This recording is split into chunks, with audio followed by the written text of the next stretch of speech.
thought I'd do a long-term review on the Harbor Freight Sawsall. We used this for probably about 3 years severely. I want to start out by saying that I think this is one of those products at Harbor Freight that you absolutely cannot go wrong with. We use this to cut down, I have a 300-year-old white oak tree, and we used it to cut, probably a 15-inch diameter limb in the middle that had died. And it took us probably 4 hours to cut around it to the point we used a limb blade, which I got at Lowe's, big box store. And we used a limbing blade, and it took us probably 4 hours of pretty much constant running. So, and that was at the end of this thing's life. It has seen severe abuse. So, I thought I would cover some of the things that went wrong right away. And these will be things that you'll want to fix when you get a brand new one. I actually have a new one here that I'm going to unbox at the same time. So, one of the first things that goes wrong, and hopefully you guys can see it. Let me bring the light over here. One of the first things that goes wrong is these tend to loosen up. And if you can tell, I actually have cut the plastic away trying to get the last ounce of use out of this thing. The new ones, when we look at the new one, this is all covered. But the first thing that happens on these is these two bolts come loose. It's the first thing that happens. And what eventually will happen is you'll break the casting out. I don't know if you can see it, but the casting is actually shattered inside of there. So that happened after a fairly short amount of time, and I was able to get the back one fairly tight, and just, I don't use the stop a lot. I use this a lot for free cutting. So, but that happened fairly quickly. And then the other thing that happened fairly quickly was you can see these zip ties, and I had to use them to secure this plastic, because when it gets hot, if you use it a lot, it'll get hot.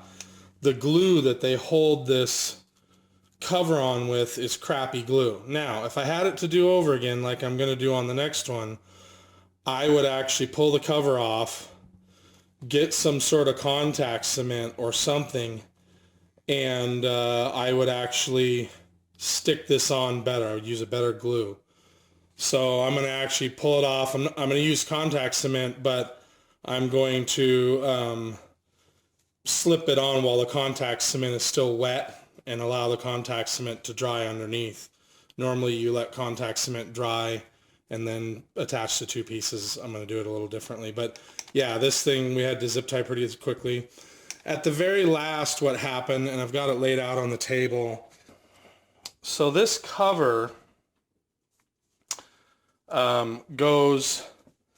this cover mounts just like this. And what happens when these things finally wear out is the ears that I have on the table bust off. It's an aluminum casting. These ears break really easy. So one of the things that I would do, and again, because they came loose, and then when I over tightened them, when I tightened them, I over tightened them and broke them.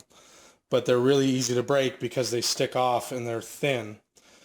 And so consequently, then this piece melted because it was rubbing heavily on this steel ball here, and it died in a short order, but it lasted for a long time. I would also non-permanent Loctite these. And the reason that I would do that is because they will back out if you do not Loctite them in the first place. And so it's very important that you Loctite the screws in place. All right, now we'll continue with our unboxing here. So, I mean, there's not a whole lot to these things. You get a power cord, get an owner's manual. I'd say it's a good buy. I don't know if there's people that have not had as much luck with it. I've had tremendous luck with the last one. Hopefully this one will be the same.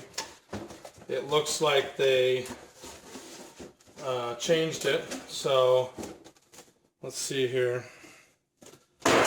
Old to new. And again, I've had this thing a long time. This is the old one is item let's see, the serial number. The old one, the item number is 65570. The new item number is 61884, and I haven't unboxed it, so they may even have a newer one, probably do. Now I noticed this one has, my old one you had to load the blade by turning this. I don't know how this new one works. It's got a loading switch, so they've modified this nose piece. Let me see, make sure you guys can see that. Yeah, for the most part you can. So they've added a finger on it so you can load and unload the blades. Same setup for the guard. I would definitely make sure that these are blue Loctited. And looks like this cover won't come off. So I'm going to guess that they changed it a little bit. Maybe they didn't. Nope, they didn't.